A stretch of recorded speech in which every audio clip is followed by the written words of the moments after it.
Okay friends, good afternoon. तो हम लोग आज क्विज 20 का डिस्कशन देख लेते हैं। जो जो क्वेश्चंस में आप लोगों को दिक्कत था, क्विज 20 मैथ का जो आपका था टीयर 2 के लिए क्विज, तो उसमें देख लेते हैं जो जो क्वेश्चंस बताने हैं। तो शुरू करते हैं। सबसे पहले जो मेरे पास क्वेश्चन नंबर 6 आया है, क्वेश्चन नंबर 6, ठीक है, नोट कर लेंगे आप। क्वेश्चन नंबर 6, ठीक है। अब इसमें क्या है, आपका लिखा हुआ है x equal to 5 plus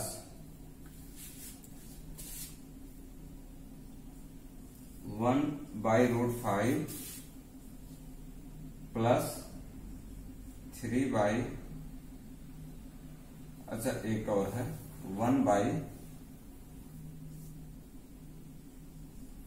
plus √5 plus 3/√5 minus 5, ठीक है। ये क्वेश्चन था, आपको सॉल्व करना है। ऑप्शन एक बार मैं यहां पर लिख दे रहा हूं इधर की तरफ। ऑप्शन है अपना ए पार्ट 7/3, बी पार्ट है 4/7, सी पार्ट है 7/2 और डी पार्ट है 9/2, ठीक बात है। ये अपने ऑप्शन दिए हुए हैं और सॉल्व करना था। तो इसमें आपको ये देखो, ये चीज आप थोड़ा सा अभी स्किप कर दो फिलहाल के लिए। आप इस पे देखो, ये अगर आप देखोगे तो ये √5 + 5 है, ये √5 - 5 है। तो इसमें वो a + b a - b वाला बन रहा है, तो हम लोग इसका लासा ले लेते हैं। तो मैं इसको चेंज करके लिख दे रहा हूं उल्टा, √5 और ये दरअसल में 5 है, चीज वही है, ठीक है। तो इसमें हमने देखा √5 + 5 √5 - 5, तो ये मैंने लासा ले लिया, तो मेरा बना 5 - 25 हो गया, ठीक बात है। ये वाला आपका यहां चला जाएगा, √5 - 5 प्लस 3 √5 और ये 3 × 5 = 15, ठीक बात है। इसको मैं अभी ऐसे रख दे रहा हूं 5 + 1/√5, ठीक बात हुई है। यहां तक तो क्लियर होगा। थोड़ा सा इसको और हल करके लिख लेते हैं, 5 + 1/√5, ठीक है। इसको सॉल्व कर लेते, 3 × 1 = 4 हो गया। सॉरी, यहाँ पर प्लस था आपका, प्लस और मैंने दोनों जोड़ दिया है, तो ये मेरा बन गया प्लस 4√5 माइनस सॉरी प्लस का आ गया मेरा 10/-20, ठीक बात है। तो थोड़ा सा और इसको हल कर लेते हैं कि यहाँ पे 2 दिख रहा है कटता हुआ, लासा दिख रहा है, सॉरी 2 यहाँ पे फैक्टर दिख रहा है। तो 5 + 1/√5 लिखा मैंने, प्लस 2 से मैं काट दे रहा हूं, डायरेक्ट लिख रहा हूं 2√5 + 5 हो गया, 2 से मैंने काट दिया और नीचे आया माइनस का 10। अच्छा, एक चीज और दिख रहा है मुझे कि अभी √5 मुझे और कॉमन दिख रहा है, क्योंकि अल्टीमेटली अंडर रूट के टर्म में है, तो मैं एक बार और इसको √5 भी कॉमन ले रहा हूं। √5 कॉमन लिया मैंने, तो बना मेरा 2 + √5 और नीचे बना माइनस का 2√5, ठीक बात है। √5 से √5 मैंने काट दिया। अब मैं इसको देख लेता हूं, मेरा क्या बना, इक्वल टू 5 + 1/√5 हुआ, और ये मेरा बना है प्लस का 2 + √5 और आया है -2√5, ठीक बात है। अब एक बार इसको हम लोग अलग अलग ओपन करके लिख लेते हैं कि 5 + 1/√5 माइनस लगाऊंगा, ये आपका प्लस माइनस है, माइनस हो जाएगा पूरा, माइनस का 2/2√5 माइनस का √5/2√5, ठीक बात है। यहां तक क्लियर होगा।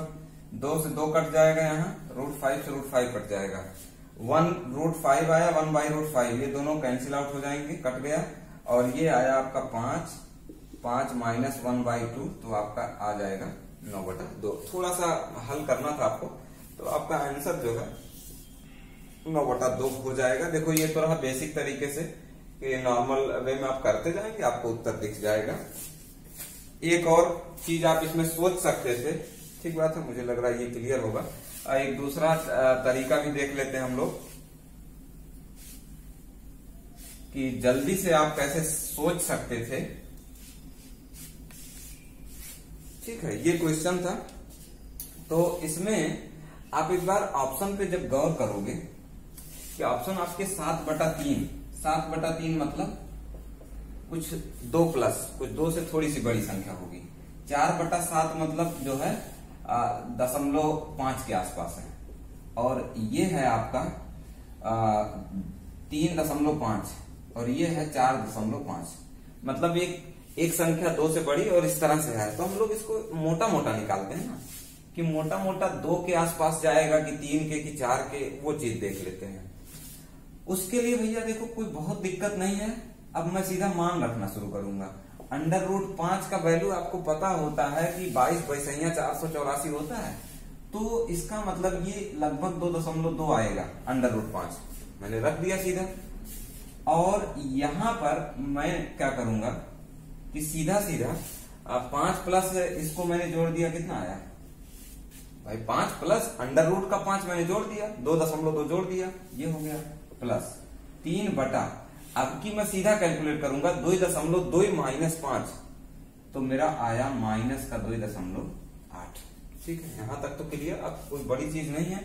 अब हम लोग इसको भी पढ़ा रहने दो, आप इसको भी इस पे गौर करते हैं। ये वाला प्लस माइनस से माइनस हो जाएगा, और ये आपका 30/28 हुआ। अब 30/28 का मान आप जानते हैं लगभग 1 है, लगभग 1 है। अब समझते हैं 5 ये लिखा था -1, तो कितना मेरा बना। मैं इसको डायरेक्ट लिख सकता हूं कि ये -1 हुआ मेरा, तो मैं इसको लिख सकता हूं 4 आया। 4 तो ये हो गया, ये और ये हल करके, और प्लस में मेरा ये कुछ है, मुझे पता है प्लस में कुछ तो संख्या आएगी। इसका मतलब मेरा 4 प्लस कुछ आएगा। तो 4 प्लस कुछ कौन सा है, आपका डी पार्ट है, कि जो कि 4 से बड़ी संख्या। मुझे क्लियर दिख रहा है भैया, देखो मैं फिर रिपीट कर रहा हूं, ये 5 है, ये मुझे क्लियर दिख रहा है कि ये 1 है, लगभग में 1 से बहुत थोड़ा सा ज्यादा। और ये मुझे लग रहा है कि कुछ 0.56 के लमसम कुछ जाएगा। तो ये मुझे पता चला 5 में से 1 गए 4। अब ये 4 में जब इतना जोड़ोगे तो 4 से बड़ी तो आनी ही आनी है। तो मैं समझ गया कि मेरा उत्तर डी पार्ट है। ठीक है भैया, अगला क्वेश्चन पढ़ते हैं।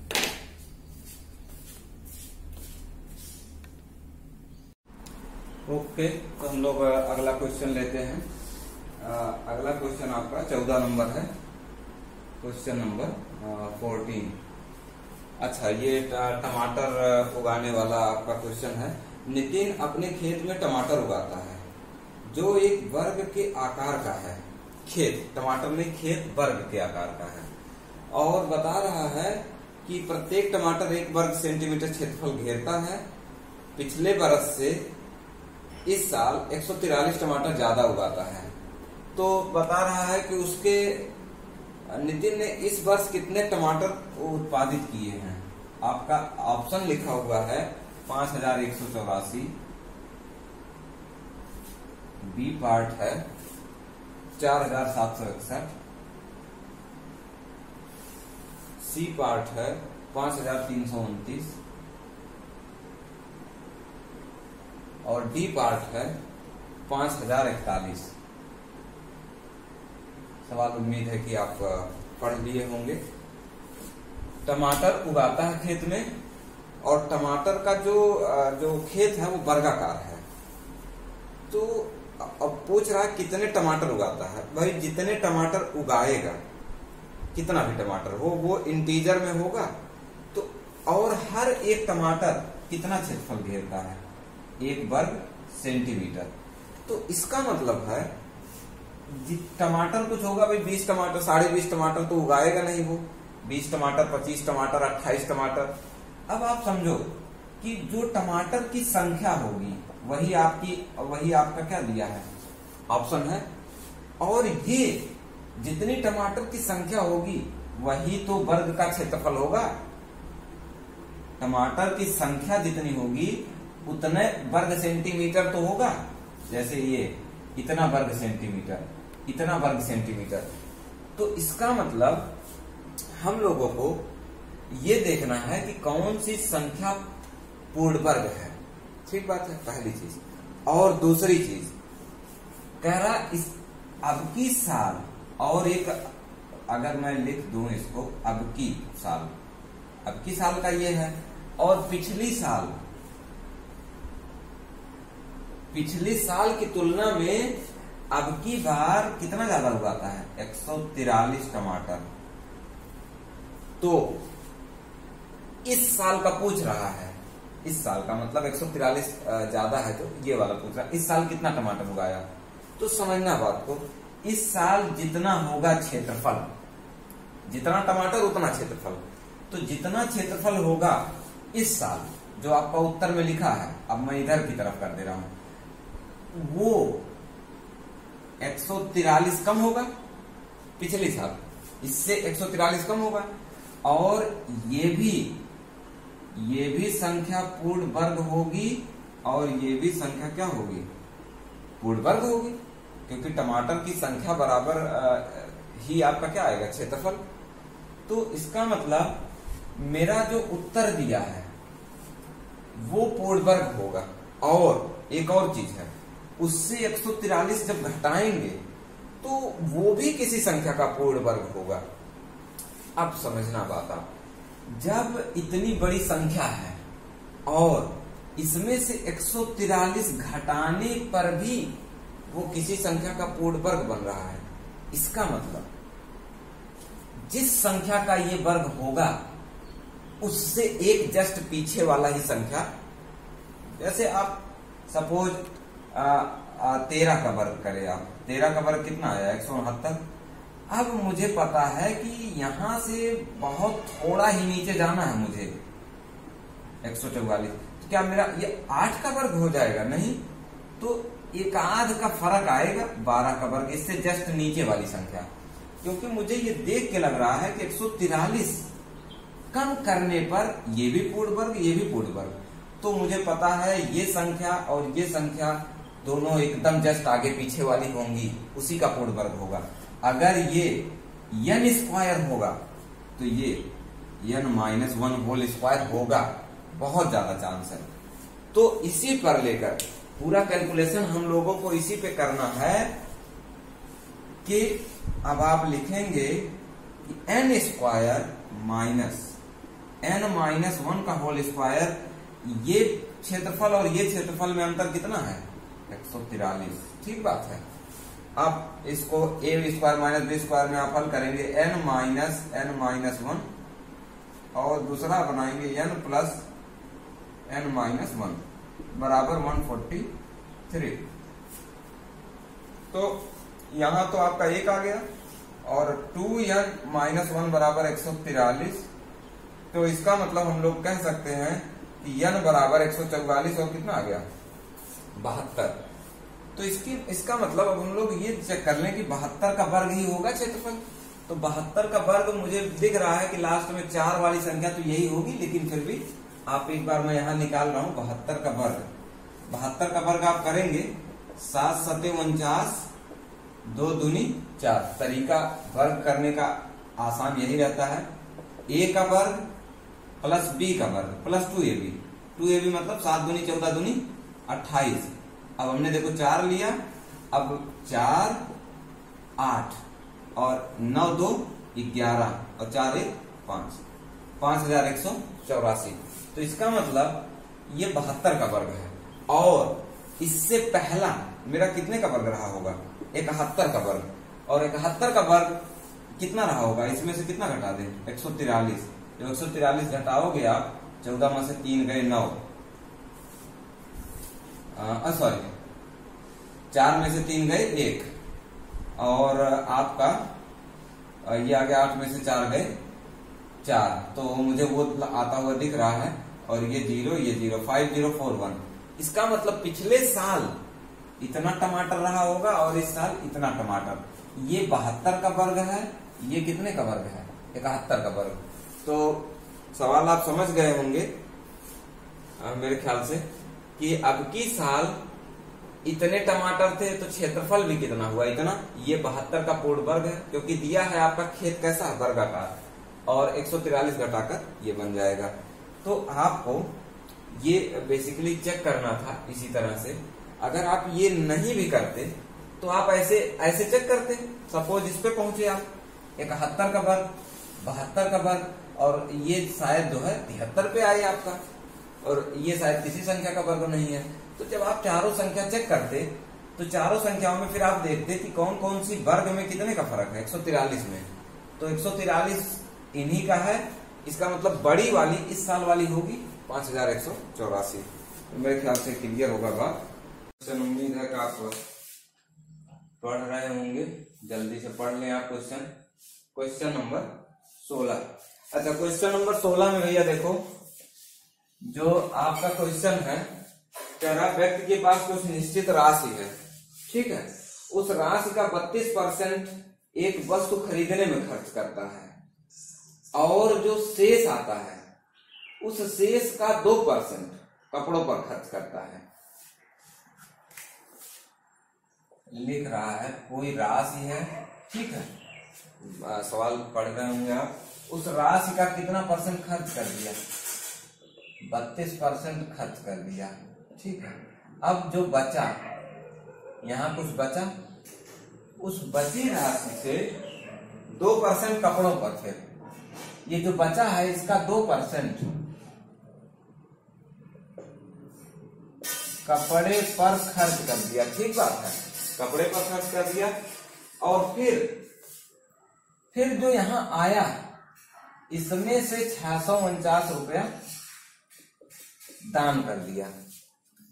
32% यहां खर्च किया, जो बचा उसका 2% कपड़े पर, और जो बचा उसमें से 649 दान कर दिया। उसके बाद उसके पास 4400 रुपया शेष है। तो पूछ रहा है कपड़ों पर कितना खर्च किया गया।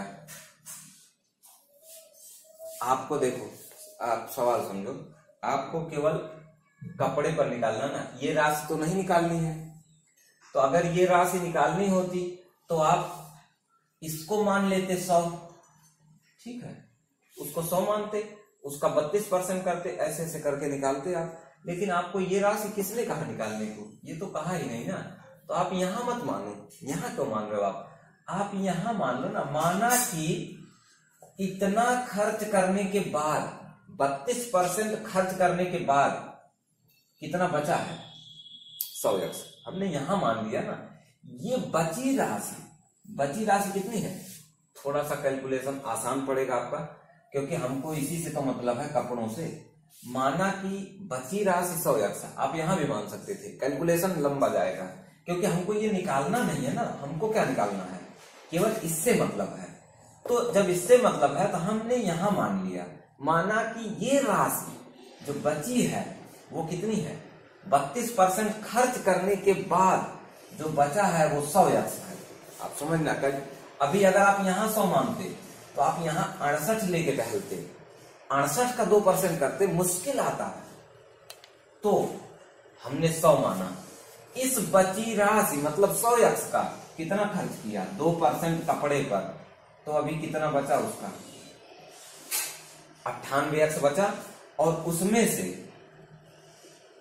कितना दान कर दिया, 649, और उसके पास अभी कितना है, 4400। अब मुझे पता है 98x बराबर 44, 6 जोड़ दिया 5049 आया। अब मैं x निकालूंगा तो 5049 भागे 98। अब ये मुझे जो लग रहा है 7 से, उम्मीद है कटना चाहिए, 7 7 49, एक नहीं कट रहा है। तो ये थोड़ा सा आपका कटने वाली संख्या, एक बार इसको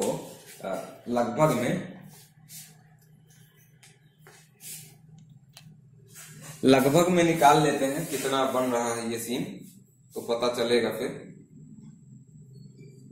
5049, देखो ऐसे समझ लेते हैं, क्योंकि 98 से भाग है तो कोई बहुत दो से भी नहीं कट रहा है, तो यह एक 100x है। क्या निकालना हम लोगों को, अच्छा ये निकालना है, ठीक है, हम लोगों को क्या निकालना है, 2x। तो हम लोगों के पास x का मान दिया है, x आ गया। अब हमको क्या निकालना है, 2x का मान। कपड़ों पर कितना खर्च किया, 2x। तो 2x बराबर 5049 गुणे 2/98, यही तो हुआ। अब 2 से मेरा कट गया 49। अब मुझे 49 से भाग देना है, जो कि मैं दे दूंगा। 49 × 49 14, नहीं गया 0। 14 के बाद कितना बचा, 149। अब लगभग में कितना बार गया, 3 बार। तो इसका मतलब कपड़ों पर कितना रुपया खर्च किया है, लगभग 103 रुपया। तो यह उत्तर गलत है इसमें। लेकिन अगर यही क्वेश्चन, आप इस क्वेश्चन की गहराई को समझो, अगर इस क्वेश्चन में आप यहां माने होते, आपका बेकार का स्टेप जो है लंबा जाता, प्लस कैलकुलेशन जाता।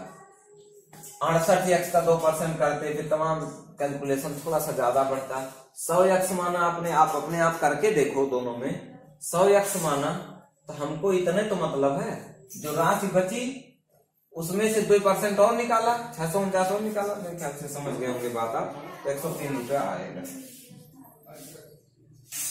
ठीक बात हुई है। तो ये आपका बन गया।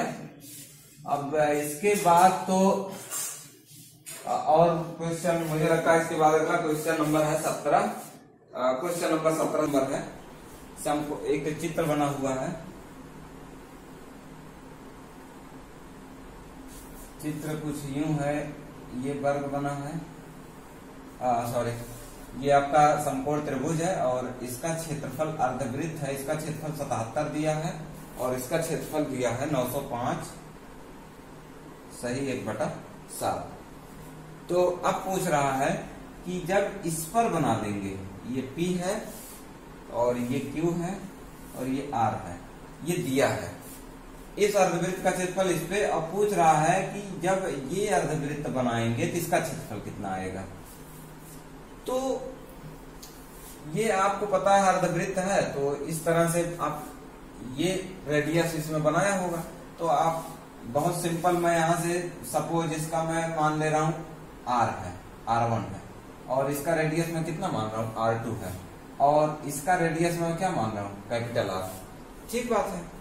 तो अब मेरे पास दिया है 1/2 पाई R1 का स्क्वायर बराबर 77। ठीक बात है। और मेरे पास दिया 1/2 पाई R2 का स्क्वायर बराबर 905 सही 1/7। और मुझे पूछा क्या है, 1/2 पाई R स्क्वायर, वो पूछा है। अच्छा, एक चीज मुझे पता है, ये आधा आधा, ये पाइथागोरस प्रमेय भी तो रहता है, इसका वर्ग प्लस इसका वर्ग बराबर इसका वर्ग। तो कहीं ना कहीं ये R1, R2 और R में तो सीधा संबंध है।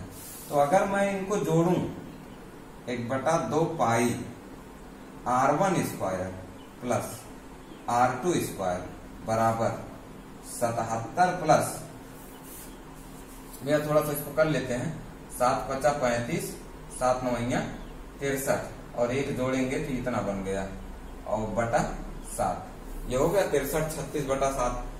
अब एक स्टेप अगर हम लोग और बढ़ेंगे तो मैं लिख रहा हूं 1/2 पाई, इस R1 स्क्वायर को मैं लिख सकता हूं, R1 को लिख सकता हूं PQ/2, तो PQ/2 का होल स्क्वायर प्लस, इसी तरह R2 को मैं लिख सकता हूं QR/2, QR/2 का होल स्क्वायर बराबर, अभी इसको मैं काट नहीं रहा हूं, वैसे ही लिख रहा हूं, 77 प्लस 6 3 3 6/7। ठीक है। अब एक बार मैं चेक कर लेता हूं कि कैमरा वर्क कर रहा है। ठीक है, कैमरा वर्क कर रहा है। एक स्टेप नीचे चला जाएगा अपना।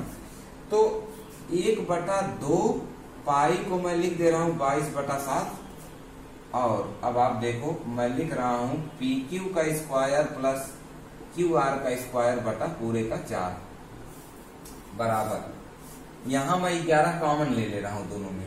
11 कॉमन लिया मैंने, आया 7 प्लस 11, क्योंकि ये भी कट रहा है, 6 3 9 6 3 9, तो 11 × 5 = 55 5 3 8 83, 11 7 77, 11 छक्का 66 बटा 7 ये आया।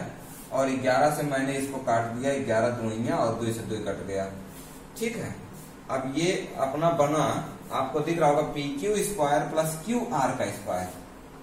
P Q square plus Q R का स्क्वायर बराबर मेरा सीधा क्या है, पी आर का स्क्वायर। तो मैं अगला स्टेप मैं यहाँ पे कैलकुलेट कर दे रहा हूँ, 1 बटा यहाँ पे कहाँ पे करें, ठीक है यहाँ लिख दे रहा हूं मैं, 1 बटा 7 लिखा हुआ है, 1 बटा 7 और P Q square plus Q are square को मैं लिख सकता हूं P R square, P R square बटा 4 बराबर, अब मैं इसको थोड़ा सा कर ले रहा हूं, 7 7 49 और 576 में जब 49 जोड़ेंगे तो 625 बनेगा। तो 625 बटा 7, 7 से मेरा 7 कटा, ठीक बात है। तो पी आर बटा 2 मैं लिख दे रहा हूं इसको, पी आर बटा 2 का होल स्क्वायर बराबर 625 आया। अब मुझे पता है पी आर बटा 2 क्या है मेरा, यही पी आर बटा 2 मेरा आर स्क्वायर है। तो आर स्क्वायर मेरा आ गया 625, ठीक बात है, आर स्क्वायर 625 है। तो मुझे क्या निकालना, 1 बटा 2 पाई इंटू आर स्क्वायर। तो मैं ये कह सकता हूं कि ये मेरा आएगा 625 बटा 2 और पाई, ये आ जाएगा। तो ये मेरा क्षेत्रफल हो जाएगा। तो कोई बहुत दिक्कत नहीं था आपको, ये R2 था, R2 स्क्वायर लिखा था, R2 स्क्वायर को क्या बनाना था, क्यू आर बटा 2 और इसको क्या बनाना था, पी क्यू बटा 2 और पाइथागोरस प्रमेय लगा के आपका निकल जाएगा। बट इसमें आपका आंसर गलत दिया हुआ है, आंसर आपका 625 बटा 2 पाई आएगा, ठीक बात है। क्वेश्चन नंबर 23,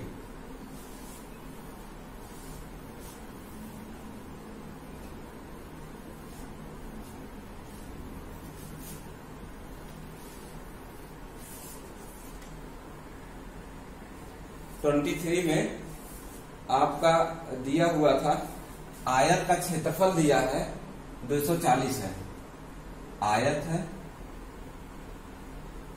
और क्षेत्रफल दिया है 240 है और परिमाप दिया था, परिमाप 52 है। तो पूछ रहा है विकर्ण की लंबाई कितनी होगी, ठीक बात है यार, विकर्ण की लंबाई पूछ रहा है। तो आप प्रथम दृष्टया इसको तो आप किए होंगे कि परिमाप इतना है, तो ये A है ये B है, तो A प्लस B बराबर आप तुरंत रख लिए होंगे 26 और उधर से दिख रहा है AB बराबर 240। आप बैठाने का कोशिश किए होंगे मान, जो कि दिख रहा है नहीं बैठेगा, नहीं है कोई प्रैक्टिकल ऐसे वैल्यू नहीं निकलेगा यहां से, क्योंकि A प्लस B 26 है, दो संख्याओं का जोड़ 26 है और उन दो संख्याओं का गुणा 240, समझना बात। दो संख्याओं का जिनका योग 26 है उनका गुणनफल मैक्सिमम, अगर प्रैक्टिकल तरीके से सोचेंगे तो मैक्सिमम तभी आता है जब दोनों संख्या को क्या ले लेते हैं, बराबर। दो संख्याओं का गुणा मैक्सिमम तभी आता है अगर दो संख्या का जोड़ है तो इनका गुणा मैक्सिमम उस वैल्यू पर आएगा जब दोनों संख्याएं बराबर होंगी। मतलब ए और बी बराबर, 13 13 169, इसका मतलब इसका गुणा मैक्सिमम तो 169 ही हो सकता है। तो आप यहाँ बार बार 20 6 15 11 ये सब पुट मत करो, इसका मतलब ये आपका आना नहीं है मान रख के, क्योंकि इसका मैक्सिमम मान a प्लस बी 26, इस हिसाब से मैक्सिमम मान ए बी का 169 ही है। तो आपको भैया ये निकालना है, तो आपको क्या निकालना था, विकर्ण, विकर्ण निकालना है, मतलब सॉरी ए था ये बी, तो विकर्ण कितना होगा, ए स्क्वायर प्लस बी स्क्वायर। तो ए स्क्वायर प्लस बी स्क्वायर निकालना तो आप फार्मूला लगाओ ना, इसमें आपको सब दिया ए प्लस बी का whole square equal to A square plus B square plus 2ab। Algebra का यूज कर लो थोड़ा सा, अगर वैल्यू नहीं आ रहा है तो a प्लस बी का होल स्क्वायर करोगे 26 का वर्ग बराबर a square plus B square plus 400 कितना हो जाएगा, ये 480, 26 का वर्ग 24 का वर्ग 576 और फिर ये आएगा 676। 676 माइनस 480 बराबर ए स्क्वायर प्लस बी स्क्वायर। कुछ वर्ग भी याद होने चाहिए, 24, 25, 26 याद होना चाहिए। 24 का 576, 25 का 625 और फिर 26 का 676। तो इस तरह से पता होना चाहिए। 676 में से घटाएंगे तो आपका मान आ जाएगा 6 में से 0 और इधर 17 में से 8 गए 9 और ये आपका आया 5 में से 4 गए 196। तो आपका ए स्क्वायर प्लस बी स्क्वायर विकर्ण की लंबाई 196 का जब आप अंडर रूट ले लेंगे, अंडर रूट लेना पड़ेगा, तो आपका कितना बन जाएगा 14। तो विकर्ण की लंबाई आपकी कितनी आएगी 14 आ जाएगी। तो मेरे ख्याल से आपका ये निकल जाएगा। अगला क्वेश्चन बढ़ते हैं। ठीक है भैया, ये आपका क्वेश्चन नंबर 26 है। तीन व्यक्ति हैं वो भैया जो है 6, 8 और 12 किलोमीटर से चलते हैं। एक आदमी 6 किलोमीटर प्रति घंटा चलता है, दूसरा आदमी 8 किलोमीटर प्रति घंटा, तीसरा आदमी 12 किलोमीटर प्रति घंटा। क्वेश्चन अच्छा है, रिलेटिव मोशन है, टाइम डिस्टेंस का क्वेश्चन है, मजेदार है, समझे आप। 6, 8 और 12 किलोमीटर प्रति घंटा है तीनों की चाल। तीनों भैया, एक देखो सुबह में चलता है 10 बजे, ये 10 AM, और अगला चलता है 11 AM पर, और ये चलता है 1 PM पर। ठीक है भैया, 10 बजे, 11 बजे, 1 बजे चलते हैं। अभी क्या दिक्कत है, क्या समस्या, क्या है क्वेश्चन? जब दूसरा व्यक्ति, अब कंडीशन, जब दूसरा व्यक्ति, देखो मैं इसको लिख रहा हूं पहला आदमी, ये दूसरा आदमी है और ये तीसरा आदमी है। जब दूसरा व्यक्ति पहले व्यक्ति से मिलता है, पहले तो आप यही निकाल लें कि कब मिलेगा। जब दूसरा व्यक्ति पहले व्यक्ति से मिलता है तो भैया देखो 11 बजे चलता, 10 बजे ये, तो आप क्लास में मैं बता चुका हूं। पहले तो 11 बजे तक इसको दौड़ाएंगे, 11 बजे तक ये आगे कहीं जाएगा। 1 घंटे में ये कितना किलोमीटर गया? 1 घंटे में भैया गया 6 किलोमीटर। अब आप ऐसे समझो, यहां से सब चल रहे हैं, स्टार्ट यही है। पहला आदमी 11 बजे कहां पहुंचा होगा? 6 किलोमीटर आगे पहुंच गया होगा। अब समझो यहां खड़ा है ये, और ये वाला आदमी कहां है? यहां है 11 बजे।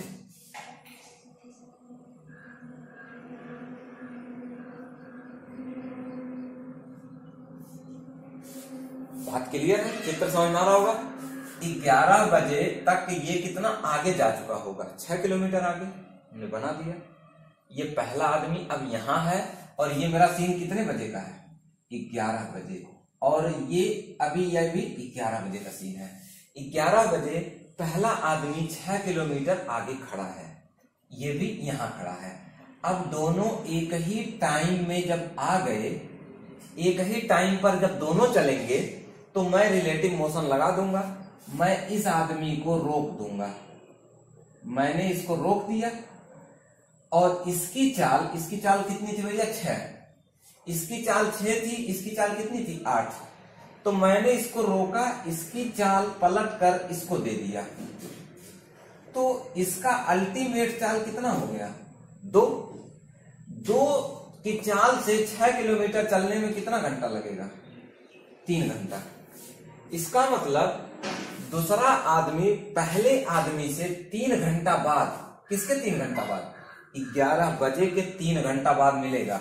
11, 12, इसका मतलब कितने बजे मिलेंगे? ये चीज तो क्लियर हुई, 2 बजे मिलेंगे। एक सीन क्लियर है। अब आगे क्या कह रहा है? तो जब ये सीन यहां तक समझ में आ गया कि 2 बजे मिलते हैं, अब कह रहा है कि जब मिलते हैं तो पहला आदमी, अब फिर से समझते हैं, मिले कितने बजे मिले? 2 बजे। अब 2 बजे का मशीन बना रहा हूं। ये आदमी कितने बजे चला होगा? पहला आदमी चला होगा 10 बजे, और इसने दूसरे आदमी को 2 बजे पकड़ा, तो 2 बजे तक इसने कितनी 4 घंटा, 4 घंटा में चलेगा कितना किलोमीटर? 24 किलोमीटर। यहां पहला आदमी है। अब कह रहा है जब ये मिलता है तब ये उल्टा चलना शुरू कर देता। अब ये इधर आ रहा है और तीसरा आदमी तो ऑब्वियसली कितने बजे से चल रहा है? 1 बजे से कितने चाल से चल रहा है? 12 किलोमीटर प्रति घंटा। अब समझो, और ये कितने चाल से चल रहा होगा? 6 किलोमीटर प्रति घंटा। सीन क्लियर है? 2 बज रहा है, 1 बज रहा है। किसको अभी हमको टाइम में लाना है? 2 बजे। तो 2 बजे तक इसको दौड़ाएंगे कितने की चाल से? 12 की चाल से। तो मैं बना दूंगा कि ये कितना चलेगा? 12 किलोमीटर चलेगा। अभी कितना बजा? 2 PM। 2 बजे का सीन है। ये 12 किलोमीटर चल के यहाँ पहुंचा है और ये यहाँ है। इनके बीच का फासला कितना बचा है? 12 किलोमीटर। अब 2 बजे ये किस चाल से चल रहा है? 12 किलोमीटर प्रति घंटा। और ये किस चाल से? 6 से। एक को रोक देंगे हम लोग। चलो इसको रोक दिया मैंने, इसकी चाल पलट कर इसको दिया, तो 12 से कितना हो गया? 18। 18 की चाल से चलेगा कितना किलोमीटर जाना है? 12 किलोमीटर। कितना देर लगेगा दोनों को मिलने में? तो 12/18, 4 3 यही जाएगा 6 दूनी 12, 6 3 18, 2/3 घंटा।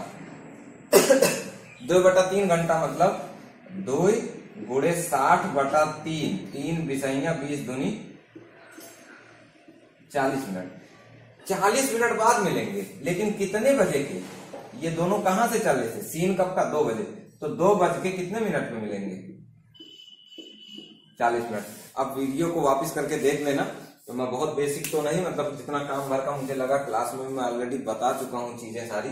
तो रिलेटिव मोशन आप आराम से, बस ध्यान क्या रखना है, दोनों का टाइम फ्रेम वही होना चाहिए।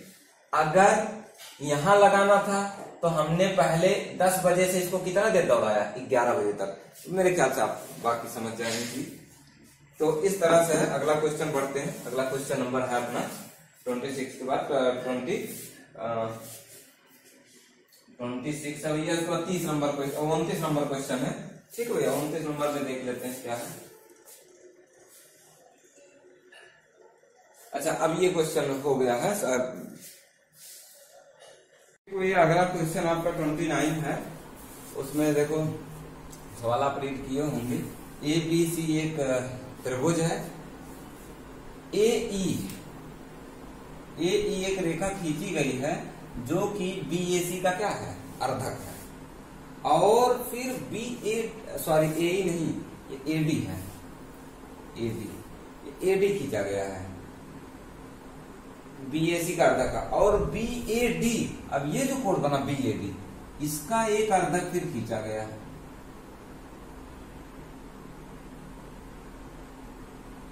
ये अर्धक खींचा गया AE।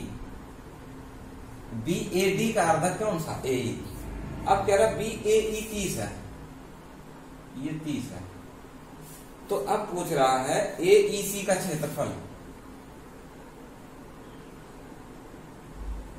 ये पूछ रहा है AEC इसका क्षेत्रफल। तो जो चीजें दी हैं आप उससे देखो। ये 30 है, हमको पता है ये जो बिंदी वाली लाइन है ये अर्धक है, तो ये भी कितना होगा? ये भी 30 होगा। अब ये अगर पूरा 60 हो गया, ये पूरा 60 है, तो हमको पता है ये AD लाइन भी तो अर्धक है, ये भी कितना होगा? ये भी 60 हो जाएगा। अब आप एक बार देखो कि ये 60 अंश है और ये 30 अंश, तो इसका मतलब ये वाला, ये आपका कितना हो गया? 90। ये 90 दिख रहा है। कौन सा? CAE वाला। तो यही तो हमको पूछा है, ऐसे समझो। AEC यही तो है, ये 90 अंश है। अब आप समझो ये 90 अंश है और कुछ कुछ दिया भी है। AE दिया है, AE 15 है। AE मैं यहां लिख रहा हूं, ये आपका 15 है। और CE, ये मैं इसको मिटा दे रहा हूं।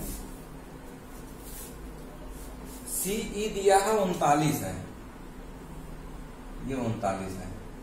अब मुझे पता है कि ये कोण ए पे क्या है 90 है, तो 90 के सामने का क्या होता है कर्ण होता है। अब देखो ये 15 ये 39 है, 3 से कट रहा है, 3 से आप काटो पहले, समझो इसको कि ये कौन सा ट्रिपलेट है। ट्रिपलेट समझने के लिए छोटी संख्या लाओ, 3 पंचे 15, 3 तिरहिया 39, इसका मतलब ये 13 ये 5, तो ये कितना आएगा 12।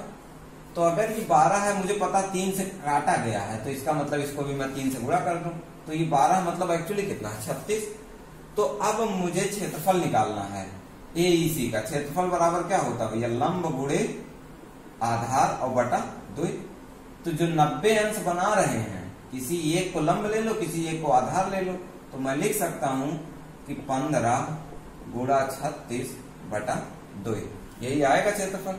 2 से काट देंगे 18, तो 15 8 120 के 0 हासिल 12, 15 के 15 12 27 270, तो ये आपका क्षेत्रफल आ जाएगा।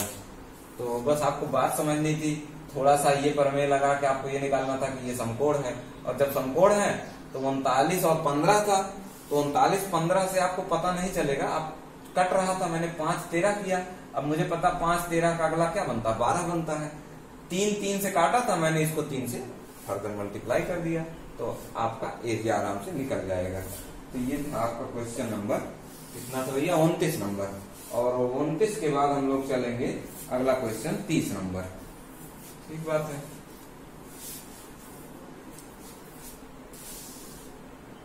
क्वेश्चन नंबर 30, देखो ये जो मैंने सर्किल वाला लेक्चर लिया था, सर्किल का एक मैंने जल्दी जितने कॉन्सेप्ट होते हैं मैंने फटाफट बताया था, 20 के आसपास मैंने बताया था, 20 कॉन्सेप्ट। तो उसमें आप एक बार देख लो वीडियो, एकदम बहुत क्लियर कट कॉन्सेप्ट है कि कोई वृत्त है, इस वृत्त के एक एक इधर के किनारे ये टच करता हुआ एक क्या है चतुर्भुज, इस तरह से चतुर्भुज बना हुआ है।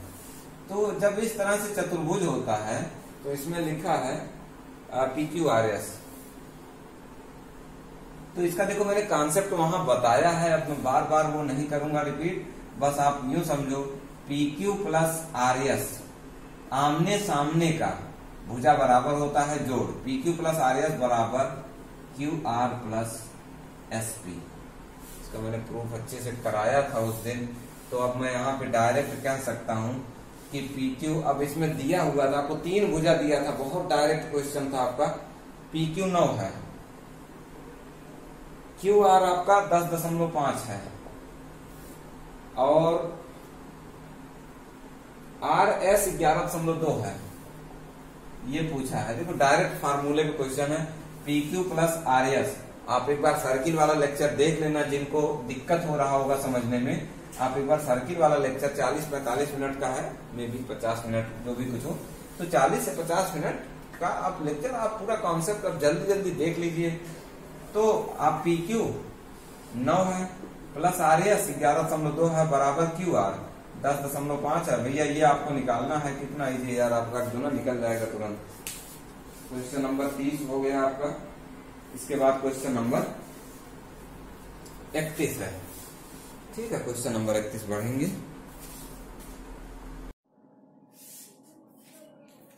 ठीक है, हम लोग अगला क्वेश्चन देखते हैं। क्वेश्चन नंबर 31 है आपका। 31 में आपका जो क्वेश्चन है वो सम ज्ञात करना है। लिखा हुआ है 1 cross 2 plus 2 cross 3 plus 3 cross 4, ये सम ज्ञात करना है 16 गुणे 17 टर्म तक। 1 गुणे 2 प्लस 2 गुणे 3 प्लस ये ज्ञात करना है। तो आप देख रहे होंगे 1 और उससे अगली बड़ी संख्या, यही तो लिखी है, 1 गुणे 2 2 अगली बड़ी संख्या। तो इसका अगर हम लोग फॉर्मेट समझने की कोशिश करें तो ये कुछ इस तरह की संख्या लिखी हुई है और इसी का योग निकालना है। n+1, पहली बार n का मान कितना रखा 1, तो जब 1 रखा आपने तो कितना आया 1 गुणा 2। अगली बार जब आपने मान रखा तो कितना n2 रखा तो कितना आया 2 गुणा 3। भाई यही तो सीरीज चल रही है n+1 वाली। तो अब आपको समझना है कि इस सीरीज का योग ज्ञात करना है। तो एक जो आपने पढ़ा होगा समेशन वाला, इसका हमको योग ज्ञात करना है n+1, और ये कहां तक, n बराबर 1 से लेकर कहां तक निकालना हमको, 16 तक, 1 से लेकर 16 तक का। तो इसको हम लोग अगर अलग अलग कर ले तो n स्क्वायर हो जाएगा और क्या आ जाएगा, n आ जाएगा। अब हम लोगों को इसका मान निकालना है 1 से लेकर 16 तक। तो अब आप अलग अलग कर लो, 1 से 16 n स्क्वायर, ठीक है, प्लस अगला एक बनेगा 1 से 16 और ये n। अब आपको पता है n स्क्वायर, वो स्क्वायर का टर्म 1 से लेकर कहां तक, 1 से लेकर 16 तक का, तो 1 से लेकर 16 तक का n स्क्वायर वाला जो आपका फार्मूला होता है n+1 2n+1 डिवाइड बाई 6। और इसमें हम लोगों को n का मान कितना रख देना, कहां तक जा रहा है, 1 से लेकर 16 तक, मतलब कितने पद हैं इसमें टोटल भाई, 1 से लेकर n पद तक का होता है ये, तो इसमें n बराबर कितना रखना हम लोगों को, 16 रखना है। अच्छा, प्लस में इसका आप जानते हैं 1 2 3 4 5 कहां तक योग निकालना, 16 तक, तो इसका बनेगा n+1 डिवाइडेड बाई 2, और यहाँ n का मान कितना रखना है, 16। तो हम लोग दोनों हल कर लेंगे, बल्कि n+1/2 दोनों कॉमन है, तो मैं कॉमन ले रहा हूं, n+1/2 कॉमन है, तो ये कॉमन है, तो यहां मेरा बना 2n+1/3 प्लस ये बना 1। अब मैं मान रख दे रहा हूं यहां पर, आप मान रख देंगे, तो n+1 का मान रखेंगे तो आ जाएगा 16 गुणे 17/2, और इधर आ जाएगा 16 दूनी 32 1 33 बटा 3 11 1 12, सीधा सीधा ये 12 हो जाएगा। तो थोड़ा सा और काट लेते हैं, तो 2 8 16 17 8 आप कर लेंगे, या 12 8 96 8 7 56 और 13 136 और गुणे 12, तो 12 छक्का 72 के 2 हासिल 7, 12 तिहाई 36, और आपका 36 4 3 43, और 12 1 के 12 और 4 16, तो ये आपका 1632 आ जाएगा कैलकुलेट करके। तो मेरे ख्याल से क्लियर होगा बात। आगे बढ़ते हैं, अगला क्वेश्चन चलेंगे। अगला क्वेश्चन है हम लोगों का 36 नंबर, क्वेश्चन नंबर 36।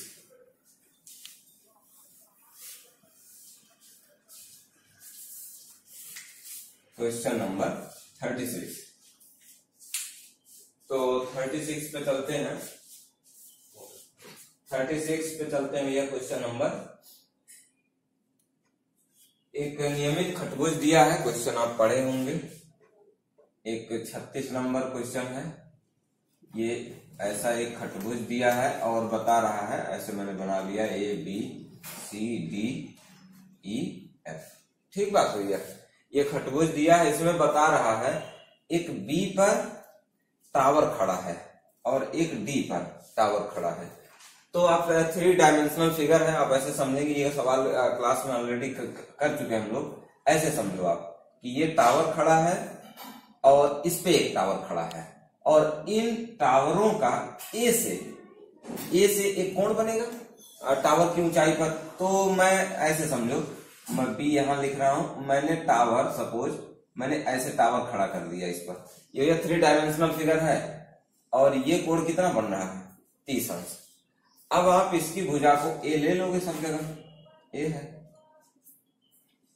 अब अगर ये A है तो आपको पता है ये टावर जो है इसकी ऊंचाई कितनी आएगी, तो बड़े आराम से आप तुरंत कह सकते हो कि A/√3 आ जाएगा सीधा। अच्छा, इस पे यहां भी एक 3 डायमेंशनल टावर है, ऐसे खड़ा होगा इस तरह से, तो मैं इसको ऐसे बना ले रहा हूं, 2D में बनाना ही पड़ेगा। ऐसे ये टावर खड़ा है, ये आपको पता है कि A है, तो ये कितना होगा 2A। तो अगर ये 2A है और ये कोण बना रहा है कितने का, 60 अंश का, तो अगर 60 अंश का कोण बना रहा है तो आपको भी पता है 2A मल्टीप्लाइड बाई कितना हो जाएगा, वहां √3 हो जाएगा। तो ये ऊंचाई 2A√3 है और ये इतनी है। अब दोनों में अनुपात निकालना है, कौन सा पहले लिखा है, B वाला पहले, तो B वाला A/√3 और 2A√3, वो नीचे आ जाएगा, ए से ए कटेगा, 1:6 आ जाएगा आपका सीधा सीधा। ठीक है भैया, आगे बढ़ते हैं। 36 नंबर आपका हो गया।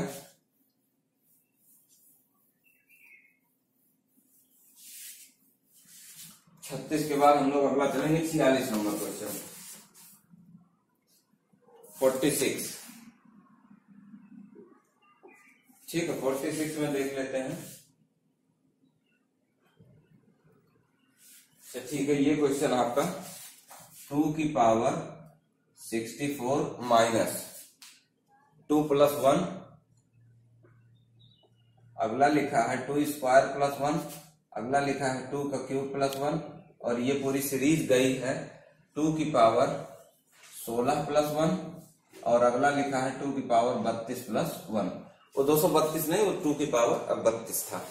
तो ये निकालना है आपको। तो एक चीज आप इसमें देखेंगे कि कुछ एक यहां पर एक तो है ही, तो इसको जो ये एक है, इसको आप अगर यहां पर क्या कंसीडर कर लें, 2 माइनस 1, भाई एक से गुणा है ना, इस एक को 2 माइनस 1 अगर कंसीडर करेंगे तो 2 माइनस 1 2 प्लस 1 का बन जाएगा, ये प्लस बी है माइनस बी वाला, कितना बन जाएगा 2 स्क्वायर माइनस 1।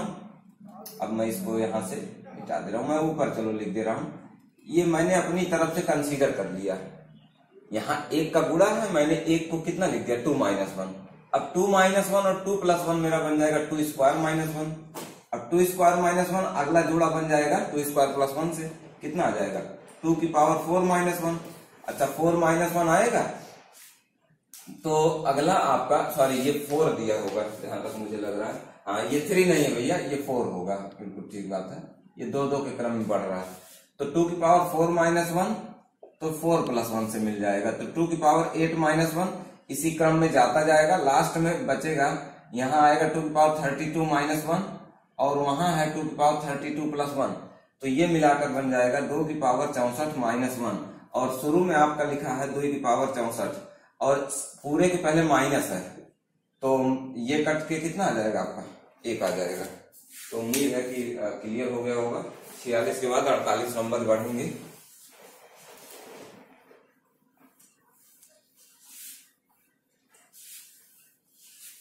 क्वेश्चन नंबर 48 देख लेते हैं।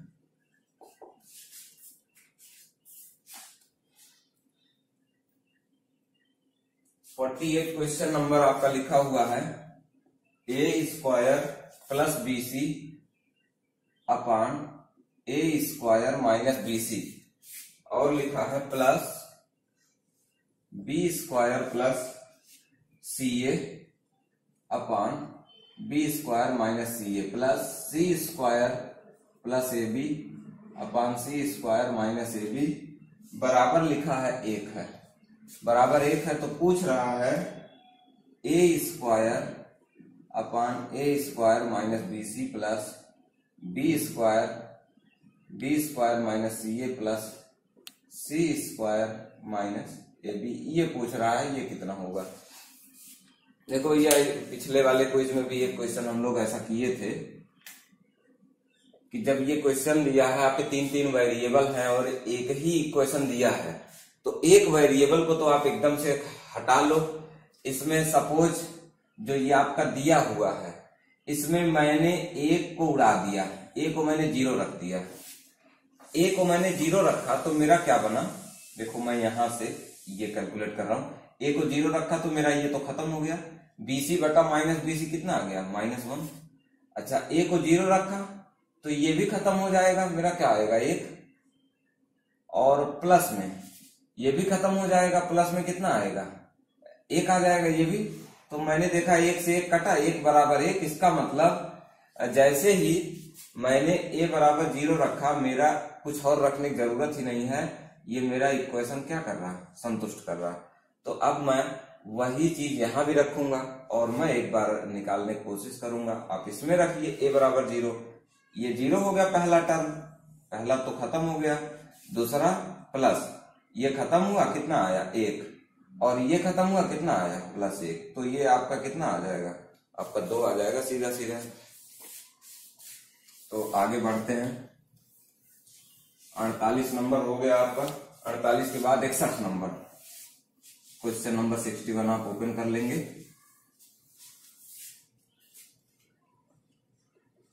क्वेश्चन नंबर 61,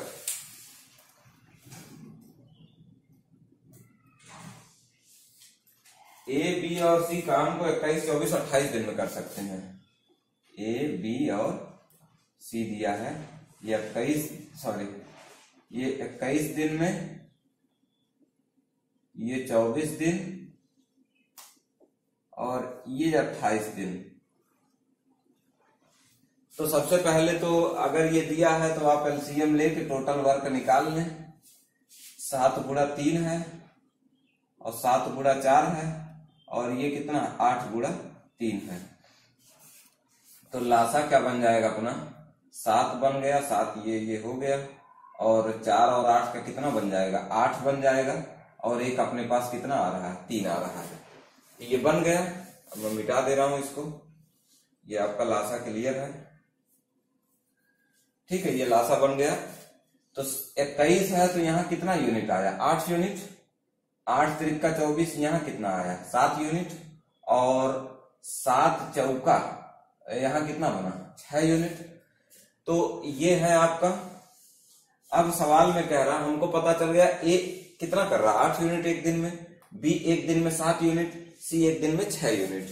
अब सवाल में कह रहा है ए कितने दिन में कर सकता है काम, जबकि बी और सी क्रमशः दूसरा और तीसरा दिन मदद करते हैं ए की। तो ए हर दिन काम कर रहा है। सपोज मैंने 3 दिन का बनाया, पहला दिन, दूसरा दिन, तीसरा दिन।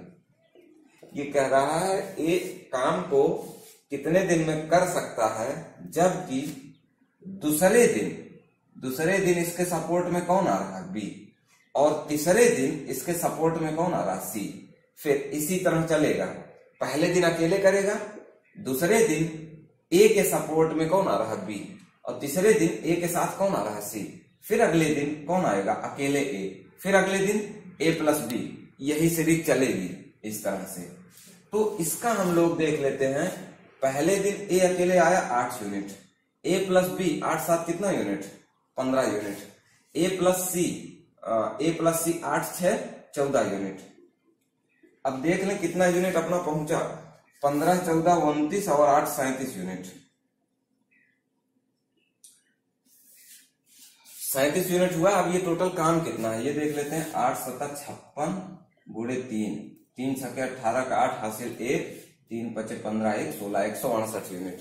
तो 168 यूनिट काम है, 37 यूनिट है। अभी देखते 5 बार 30 25 ज्यादा हो जाएगा, तो इसका मतलब 4 बार जाएगा ये। 4 7 28 के 8 हासिल 2, 4 3 12 2 14। तो 4 बार गया। ये कितना बार गया 4 बार। मतलब ये साइकिल कितनी बार चलेगी 4 बार। टोटल 37 यूनिट वाला। तो 1 दिन 2 दिन 3 दिन, इस एक साइकिल में कितने दिन थे 3। तो 3 4 बार गया है, कितना दिन आया 12 दिन।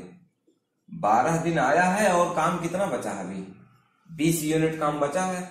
अब 20 यूनिट के लिए आप देखेंगे 8 यूनिट करेगा तो कितना दिन हो गया, 1 दिन और आ गया, 1 दिन और हो गया 13 दिन। अभी कितना यूनिट बचा 12 यूनिट।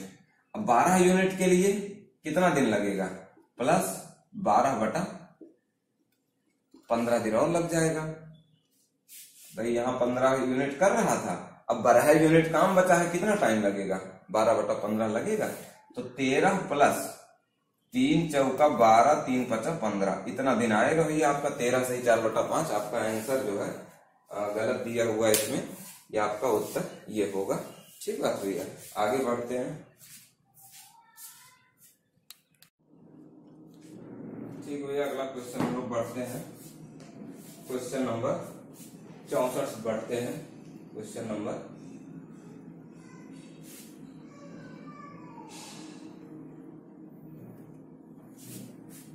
एक 63 भी था। Question number 63 number. अच्छा, इसमें क्वेश्चन आप पढ़े होंगे।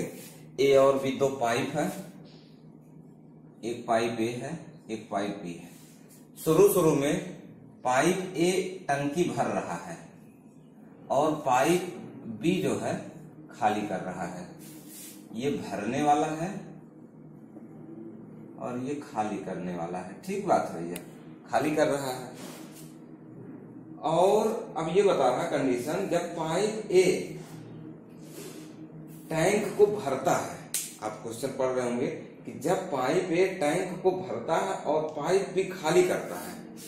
पाइप ए जब भरता है, देखो ये भर रहा है और ये खाली कर रहा है। पहले केस में, केस 1, जब ये भरता है और ये खाली करता है तो दोनों के, तो इस केस में दोनों के भरने से, पहला केस है जब ये भरता है और ये खाली करता है तो दोनों के भरने से, इसका मतलब थोड़ा सा लैंग्वेज थोड़ा सा समझना पड़ेगा। तो दोनों के भरने से, जो दोनों के भरने से समय है उससे इस केस में डबल लग रहा है। जब ये भरता है और ये खाली करता है, उस केस में दोनों जब भरते हैं, ऑब्वियसली दोनों भरेंगे कम समय लगेगा, तो दोनों के भरने से जो समय लग रहा है, इस समय से इस केस में, केस 1 में डबल समय लग रहा है। ये आपका ओरिजिनल सवाल है, मेरे ख्याल से समझ गए होंगे कि जब ये भरता है, ये खाली करता है, तब जो समय लगता है, दोनों के भरने में जो समय लग रहा है उससे डबल लग रहा है इसमें।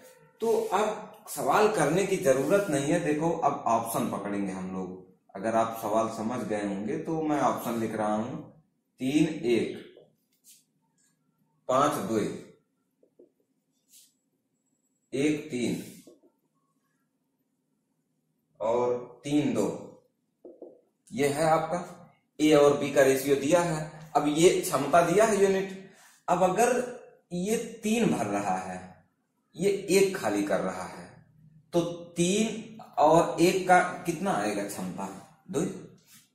और अगर दोनों भरेंगे तो इसका क्षमता कितना आएगा? 4।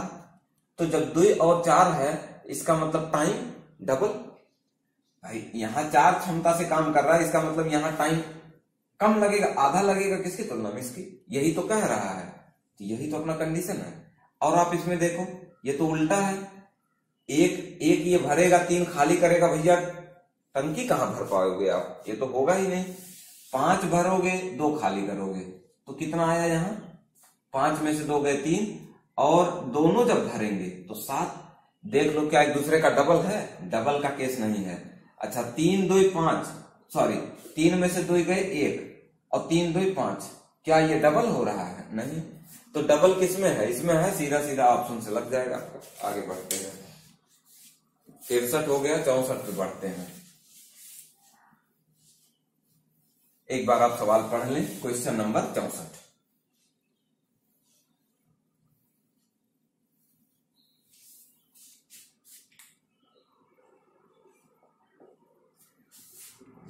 बिक्री मूल्य में 20% की कमी बिक्री को 50% बढ़ा देती है। बिक्री मूल्य में 20% की कमी हो रही है।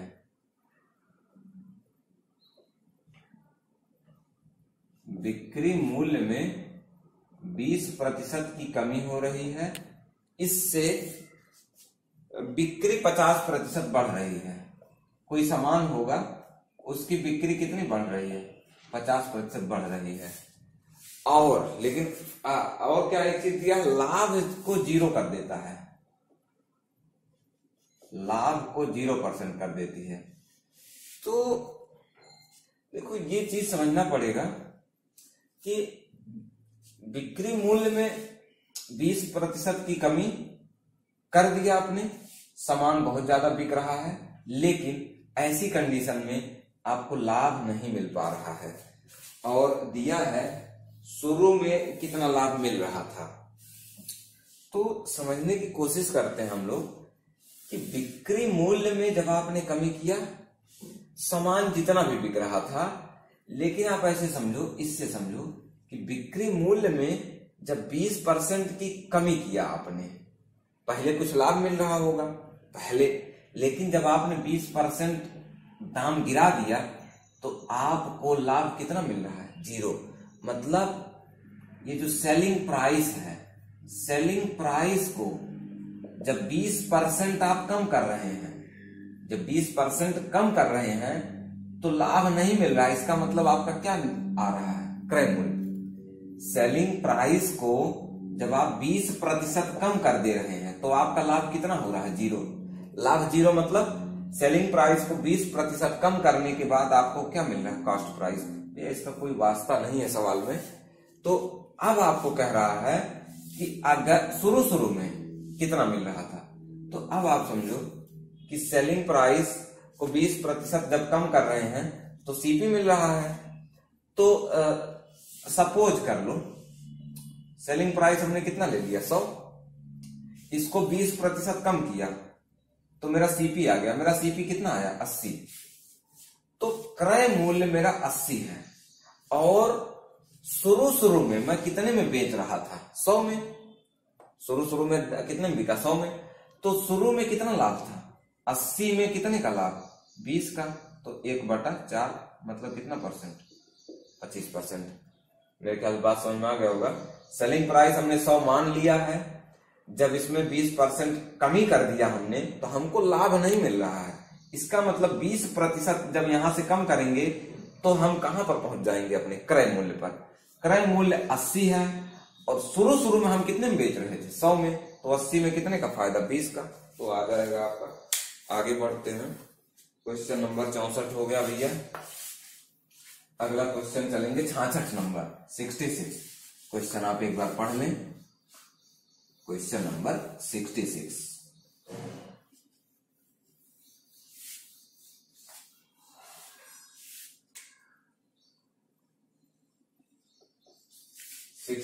में भैया देखो क्या कह रहा है।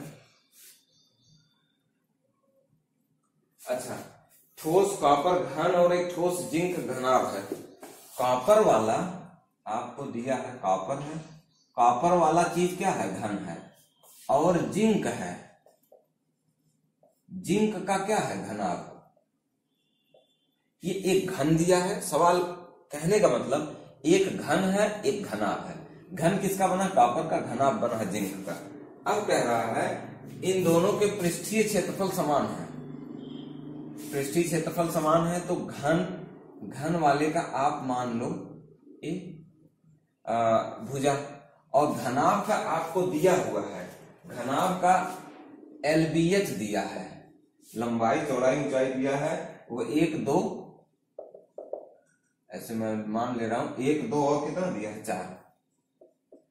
तो पृष्ठीय क्षेत्रफल बराबर है तो हम लोग पहले ये निकाल लेते हैं इसके टर्म में। 1 2 4 दिया है तो इसके टर्म में हम लोग ए निकाल लेते हैं।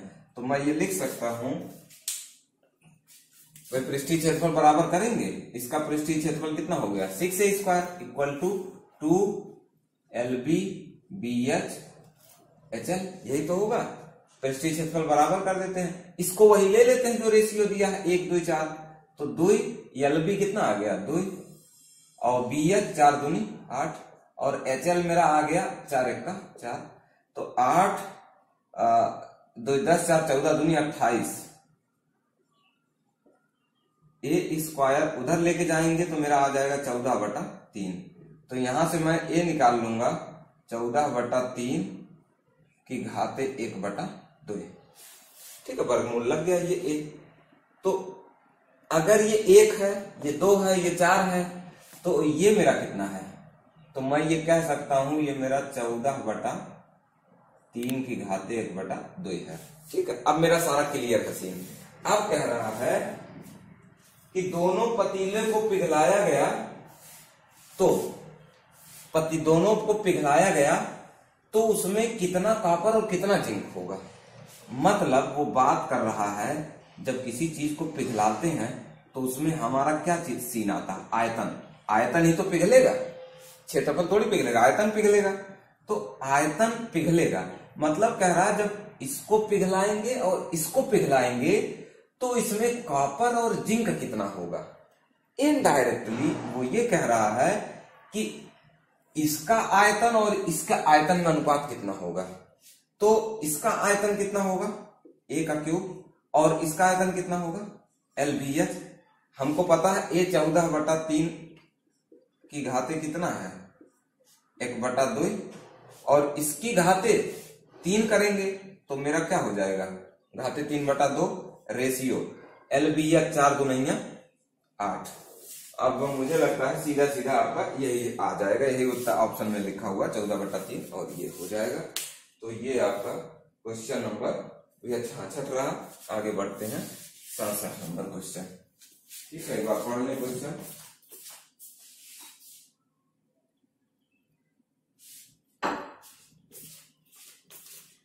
क्वेश्चन नंबर इसके बाद है अपना 67। तो 67 एक बार आप लोग रीड कर लें।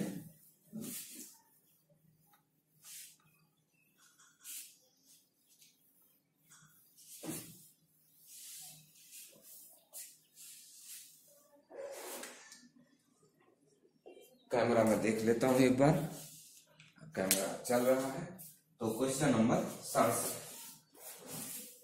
एक परीक्षा में अर्जुन के पास होने के लिए न्यूनतम अंकों से 10% कम अंक प्राप्त करता है। अच्छा, एक परीक्षा है, परीक्षा का मैंने लिख दिया पासिंग मार्क। पासिंग वाला यहां पर है भैया, ये पासिंग वाली लाइन है कि इतना पा गए तो आप पास हैं, पासिंग परसेंटेज। ठीक है, इतने पे पास है। लेकिन अर्जुन को कुछ कम मिला। अर्जुन यहां है नीचे, अर्जुन पास नहीं हो पाए भैया। ये देखो ऐसे नीचे से बनाओ आप, ऐसे समझो 0 लेवल से, ये 0 लेवल है और ये मैक्सिमम है। यहां बीच में पासिंग मार्क होगा कि आप इतना नंबर पा गए तो पास। मैंने इसको पासिंग परसेंट लिख दिया। अब अर्जुन यहां कहीं पाए हैं, कुछ कम पाए हैं, और इस पासिंग परसेंट से यहां से कितना कम पाए हैं 10%। अब ध्यान देना 10% किससे कम पाए हैं। मैं फिर लिख रहा हूं, ये 10% तो है लेकिन ऐसे लिखेंगे अर्जुन पासिंग मार्क से, ये चीज ध्यान देना, पासिंग मार्क जो है ये चीज इससे कितना कम 10% कम। कोई 10% इसका नहीं बता रहा है, ये जो पासिंग मार्क है उसका कितना कम पाए हैं उससे 10% कम। ठीक है, अब भीम अर्जुन से कुछ कम पाए हैं। अच्छा, भीम है, भीम यहां कहीं नीचे है, भीम और नीचे आ गए। अच्छा, अब लिखा भीम अर्जुन से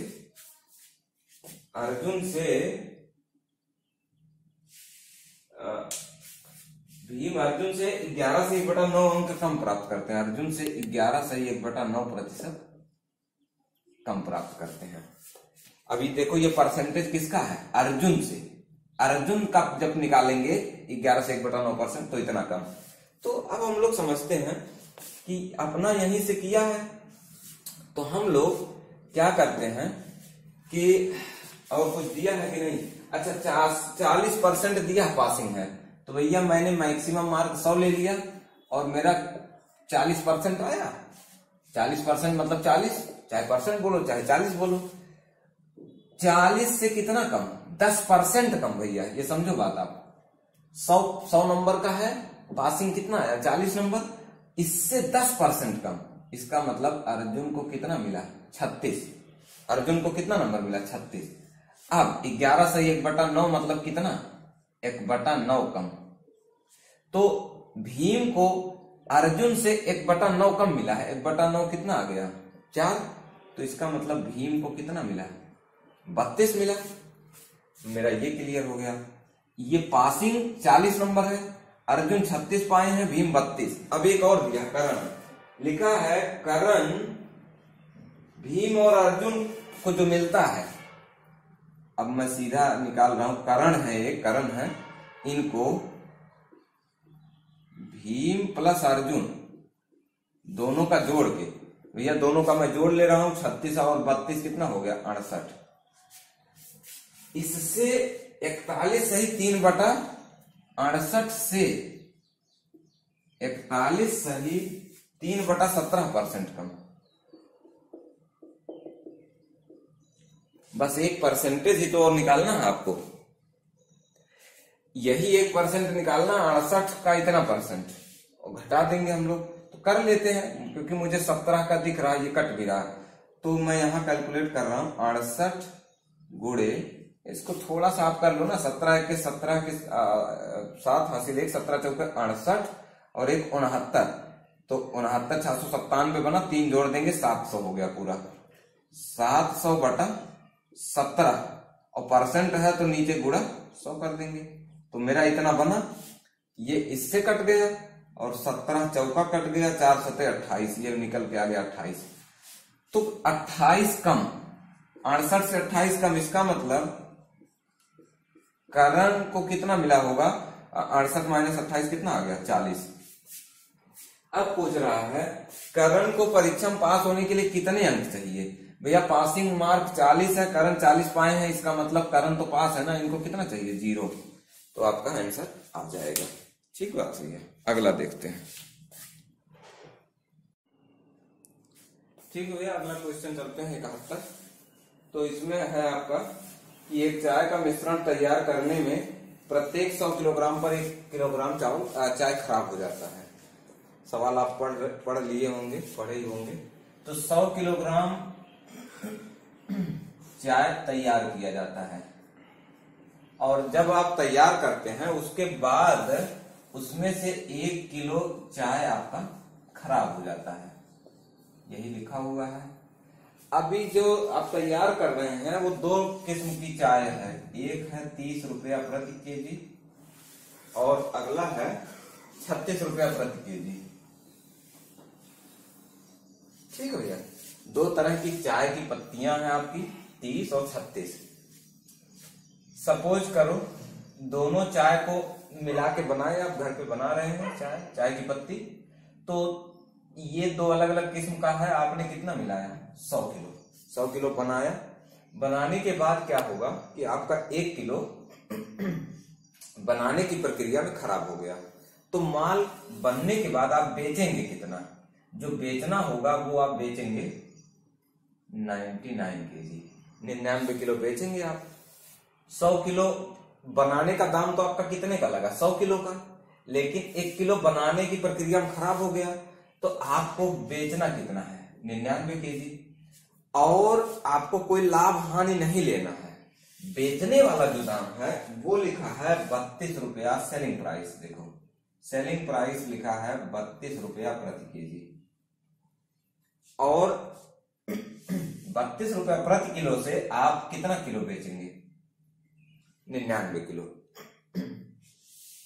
तो 100 किलो ये वाली चाय और ये वाली चाय, दोनों चाय मिलाकर कितना किलो होगा 100 किलो, उसका दाम बराबर होगा 32 रुपया प्रति किलो के 99 किलो चावल के। मतलब ये तो मैंने ऐसे कंसीडर कर लिया है, ये कहीं ऐसा वो नहीं है कि 99 किलो ही लेना है, ये तो 100 दिया था तो मैंने ऐसे ही कंसीडर कर लिया।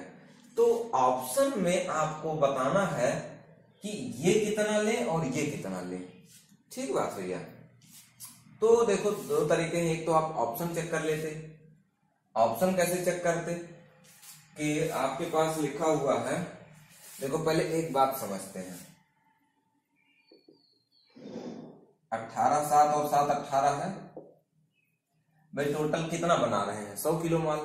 100 किलो माल बनाने के लिए जो दूसरा ऑप्शन है 3 4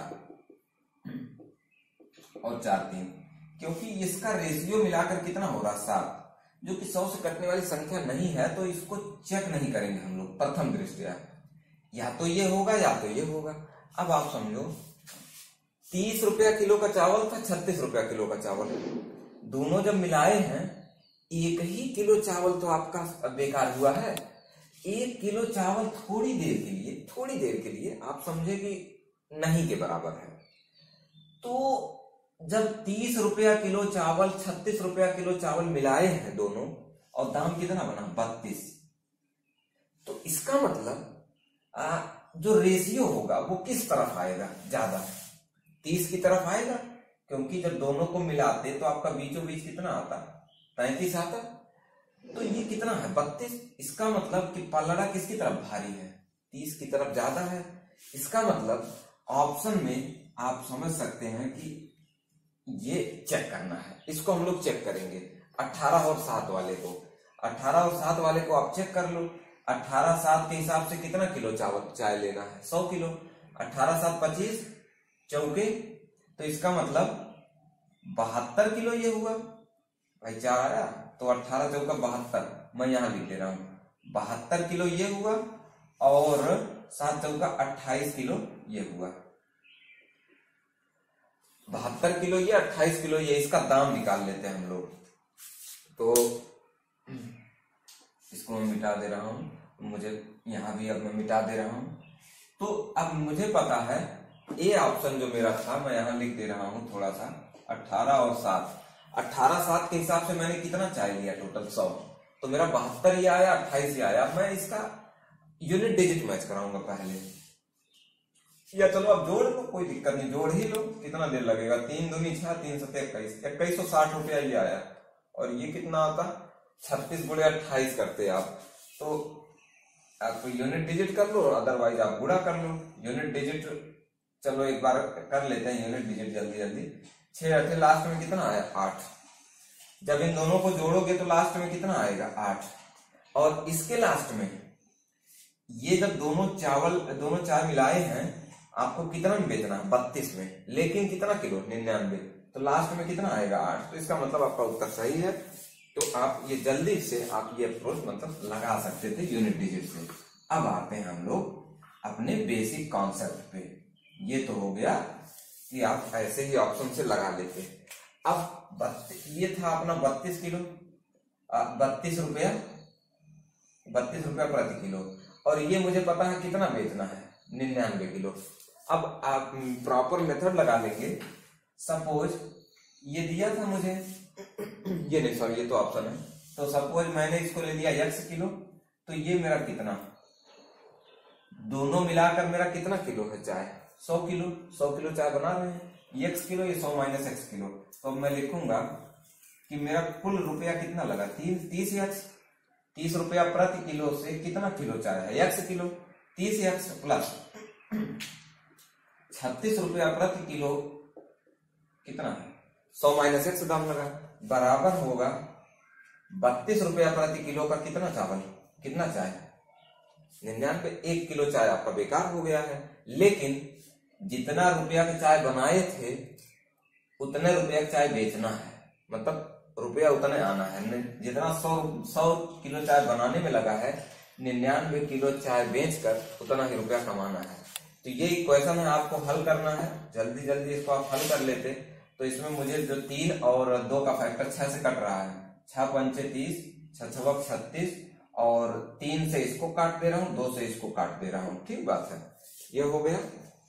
तो अभी अब मेरा आसान हो गया, 5x प्लस 600 माइनस 6x बराबर 16 3 48 के 8 हासिल 4, 16 3 48 4 52, 528। तो भैया इधर कर लेते, x उधर कर लो आप, तो कितना आ गया आपका, तुरंत आ जाएगा, 72 आया। तो 72 किलो ये हुआ, 72 ये है, तो ये कितना हो जाएगा, 28। अब इसका रेशियो निकाल लो, 4 7 4 18, आपका कितना आ जाएगा, 18 रेशियो 7। तो बेसिक कॉन्सेप्ट ही लगा लो, वैसे आप उस पे मतलब ऑप्शन भी कर सकते थे जल्दी जल्दी, अगर समझ में आता है तो ऑप्शन कर लो, नहीं तो आप कॉन्सेप्ट को लगा लो। मेरे ख्याल से बात क्लियर हो गया होगा। टोटल 100 किलो चावल था, x किलो ये, 100 माइनस x किलो ये, और बनाने के बाद 1 किलो चावल खराब हो गया है, लेकिन बेचकर ना तो लाभ लेना ना तो हानि, मतलब जितना 100 किलो चावल बनाने में मेरा जितना रुपया लगा है उतना दाम मुझे निकलना चाहिए कितने से, 99 किलो से। तो 32 गुणा 99 बराबर ये मैंने पूरा कर दिया, आपको समझ में आ गया होगा, ठीक बात है। आगे बढ़ते हैं, अगला 71 के बाद हम लोग लेंगे क्वेश्चन नंबर 76।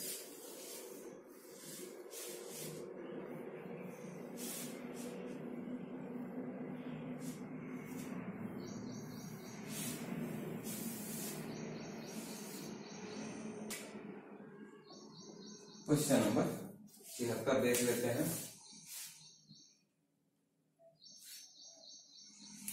इजी क्वेश्चन है, देखो ये भी 76 में 4 पुरुष और 3 लड़के दिया है।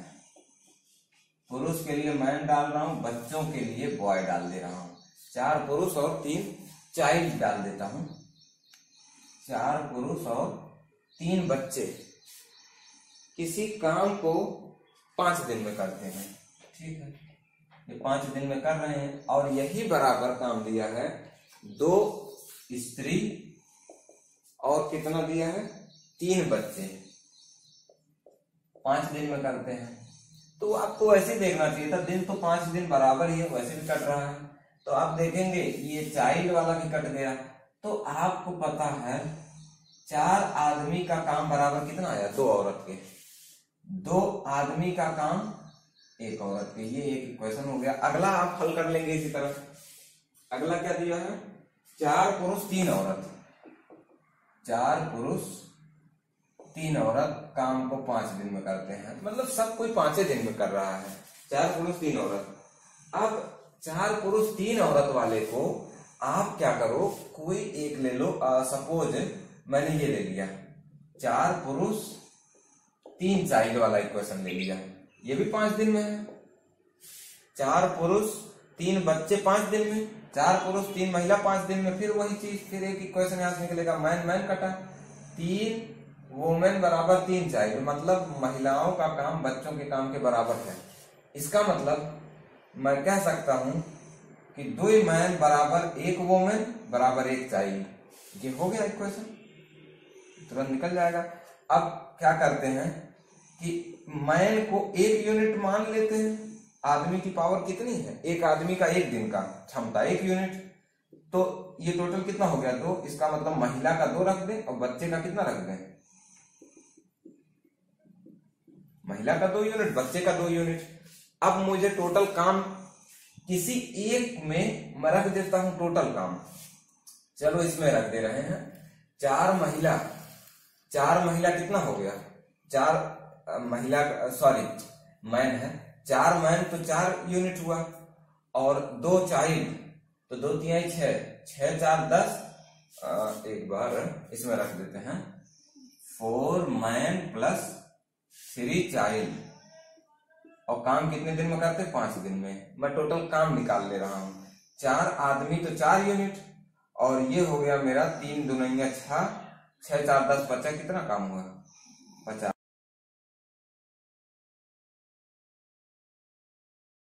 ठीक है, 50 यूनिट टोटल काम है। तो अब हम लोगों का, अच्छा क्वेश्चन में एक चीज है, नीचे जो लिखा है वो अपनी क्षमता से दोगुना काम करते हैं। तो यह 2 2 4 5 यूनिट है। डबल काम करेंगे तो एक दिन का कितना आ जाएगा 10 यूनिट। 10 यूनिट आएगा एक दिन का। और 50 यूनिट टोटल काम है, तो कितने दिन में काम खत्म हो जाएगा 5 दिन में खत्म हो जाएगा काम। मेरे ख्याल से बात क्लियर हो गया होगा। आगे बढ़ते हैं। अगला क्वेश्चन 76 के बाद हम लोग 84 लेंगे। Question number 84। एक बार आप लोग क्वेश्चन पढ़ लें, मैं लिख दे रहा हूं यहाँ पर क्वेश्चन नंबर 84। ठीक है, एक बार आप लोग क्वेश्चन पढ़ लें, फिर हम लोग लगाते हैं 84।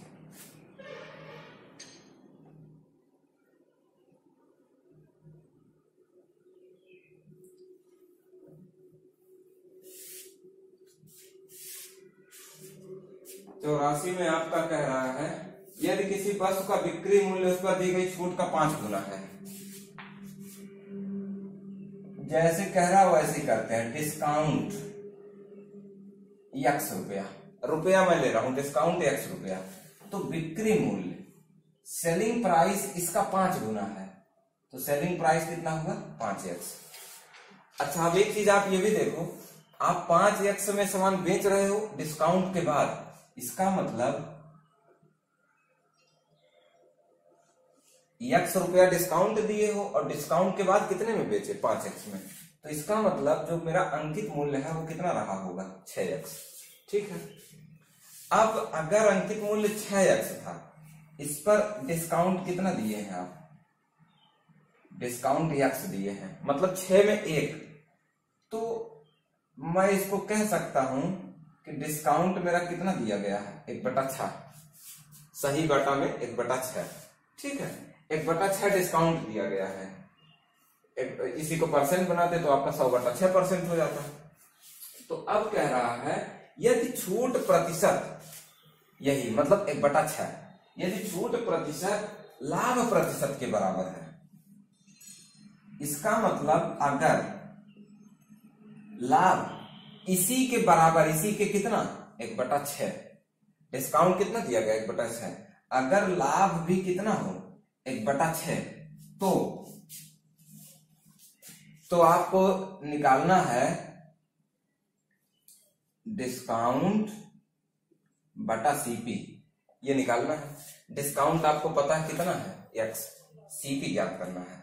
लाभ 1/6 है भैया, अगर लाभ 1/6 है, विक्रय मूल्य पता है 5x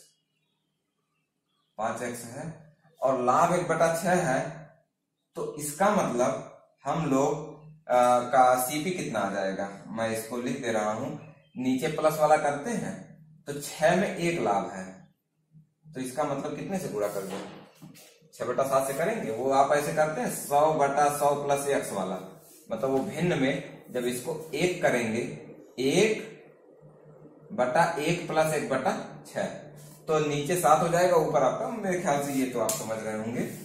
तो ये आपका सीपी आ जाएगा इतना, जिसको हम लोग बोल सकते हैं 30x/7। सीपी 30x/7 आ गया। डिस्काउंट मुझे पता है x, तो मैं लिख सकता हूं डिस्काउंट रेशियो सीपी, तो x रेशियो x बटा, मैं इसे लिख दे रहा हूं, बटा में लिख दूंगा तो क्लियर रहेगा, 30x/7, x से x कटेगा और आपका उत्तर आएगा 7/30। तो यह उत्तर आपका जो आंसर दिया है वो क्वेश्चन के लैंग्वेज के हिसाब से सही नहीं है, आपका उत्तर आएगा इसमें 7/30, 7:30 आएगा। आगे बढ़ते हैं, 84 के बाद क्वेश्चन नंबर 92। एक बार क्वेश्चन आप पढ़ लें, 92।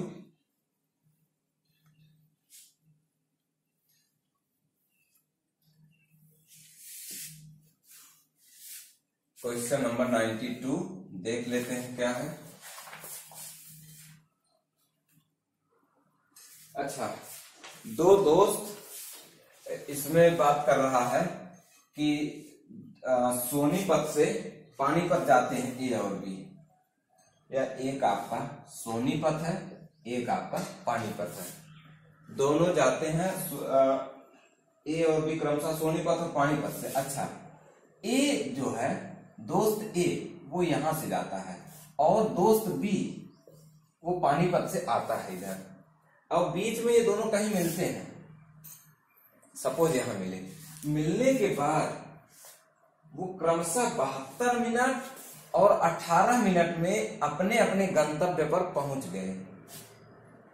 72 मिनट में, पहले किसकी बात कर रहा, ए, इसका मतलब ए अपने गंतव्य पर कितनी देर में पहुंचा, मिलने के बाद, यहां के बाद 72 मिनट, और बी मिलने के बाद, मैं इसको यहां बना दे रहा हूं, ये देखो ये ए जा रहा है, इधर मैं बी बना दे रहा हूं, ये बी जा रहा है, यहां मिला और मिलने के बाद कितनी देर में गया, 18 मिनट में। ठीक बात हुई है।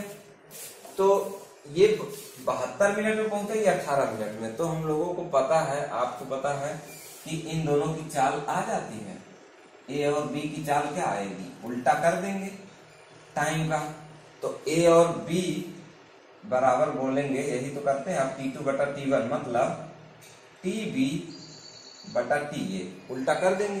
बी को लगा समय, बी को कितना समय लग रहा, 18/72, अंडर रूट उल्टा करेंगे, 1/4 मतलब 1/2 आ जाएगा। मतलब ए की चाल और बी की चाल में 1 और 2 का रेशियो है, मतलब ए धीमा जा रहा है, बी तेज जा रहा है। अब आप समझो, इसका पूछ रहा है बी को कितना समय लगेगा, बी को यात्रा पूरा करने में कितना समय लगेगा, बी यही वाला है 18 मिनट वाला। अब आप समझो, इतनी दूरी ए ने कितनी देर में तय किया, 72 मिनट में। ए ने कितना समय लगाया, ये 72 मिनट। तो ए की तुलना में बी की चाल अपनी कितनी है, डबल, जब ए ने 72 लगाया तो बी कितना लगाएगा? 36 लगाएगा भैया। बहुत सिंपल लॉजिक है, क्योंकि बी की चाल क्या है? डबल है। तो 36 मिनट यहां लगेगा, 18 मिनट यहां लगेगा, 36 8 44 और कितना आ जाएगा? 54 मिनट। मेरे ख्याल से बात क्लियर होगा। मैं एक बार रिपीट कर दे रहा हूं। बी जो है 18 मिनट ये लगा था बी को। पूरी यात्रा निकालनी हमको इतना चाहिए कि बी को इतना समय, इसमें कितना समय लगेगा। अब हमको पता है ए का है, ये ए 72 मिनट लेता है। चाल पता है ए और बी में डबल है, बी का चाल डबल है। तो जब ए को 72 मिनट लग रहा है तो बी को कितना लगेगा? 36 मिनट। तो ख्याल से एकदम बात क्लियर हो गया होगा। 92 और उसके बाद क्वेश्चन नंबर 100।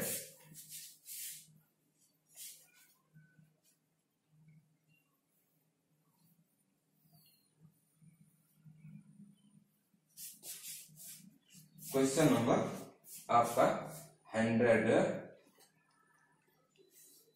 2018 में। देखो जो क्वेश्चन नंबर 100 है, दिए गए वर्षों के उत्पादन से 2018 में उत्पादन, 2018 में उत्पादन दिए गए वर्षों के उत्पादन से, ये भैया थोड़ा सा ये क्वेश्चन गलत था। दिए गए वर्षों के आपको देना चाहिए था औसत उत्पादन से अधिक है। तो 2018 में कितना होगा? मतलब आपको दिए गए सारे वर्षों को जोड़ के उनका क्या निकालना है? औसत उत्पादन। सारे वर्षों का जोड़ेंगे, आप जितना दिया है सबका औसत निकालेंगे, और उसके औसत से जो संख्या बड़ी होगी वही आपका न्यूनतम उत्पादन होगा। मतलब जस्ट उससे बड़ी संख्या। तो वही आप कहने का मतलब आप वही औसत निकालेंगे और वही आपका हो जाएगा। एक बार या तो हम लोग देख लेते हैं क्या सीन है, एक बार देख लेते हैं कितना कितना लिखा हुआ है। देखो चलो मैं कर दे रहा हूं। 100, 120 और 110 और 140 और 75 और आपका है 130। ये सबका हमको जोड़ना है। तो 12, 10, 22, 33, 47, 47 और 13 में जोड़ दूंगा तो 60 और 67.5, 67.5 आया। बटा कितना करना है? 3, 3, 6 बटा 6 करना है। तो 6 1 6 और 6 1 6 और ये 15 हुआ। 6 दूनी 12, 3 6 5 11 25। तो 11 25 आया। अब लिखा है 2018 में उत्पादन इनके औसत उत्पादन से जस्ट अधिक है, मतलब इसके औसत से तो ज्यादा है। तो 11-25 से बड़ा आप ऑप्शन देखेंगे तो 11-30 वाला आपका ऑप्शन है। तो आपका वही उत्तर हो जाएगा। उत्तर क्या आ जाएगा आपका? 11-30। ठीक बात हो गया। मुझे लगता है ये कंप्लीट हो गया होगा। तो यहाँ पर ये आपका क्विज जो 20 था, ये क्विज क्या, ये मॉक टेस्ट था आपका पूरा। तो ये मॉक टेस्ट 20 आपका पूरा कंप्लीट हो गया। और अगला मॉक टेस्ट को फिर हम लोग डिस्कस करेंगे। तब तक के लिए आप लोग पढ़ते रहें।